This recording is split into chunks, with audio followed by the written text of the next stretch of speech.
the West Bank is really the core of Israel's interest in the occupied territories. I mean, Israel's annexationist um, uh, policies have been directed not at the Gaza Strip. You know, the Gaza Strip it has blockaded, put under siege, committed genocide, and all the rest of it.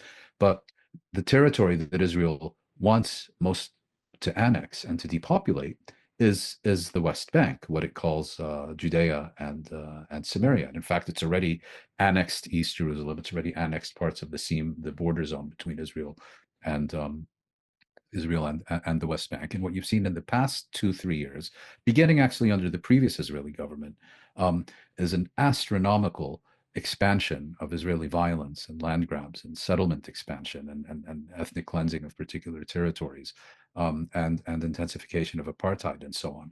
And what it is now doing is using this permissive environment that has been created by the U.S. and unconditional European support of for Israel since October 2023. Not all European governments, but certainly the European Union Mm, and many European governments, to begin basically transferring its practices that it was able to implement with impunity and without any accountability of any kind by its Western sponsors and allies mm, in the Gaza Strip, and began now gradually to transfer these to the West Bank. That's why we've seen so much destruction in Jenin and its refugee camp, in Tulkarem and its refugee camp, in Tubas and the Farah refugee camp.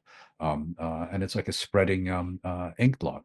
And the key issue now is whether the United States will endorse a formal Israeli annexation of West Bank territory.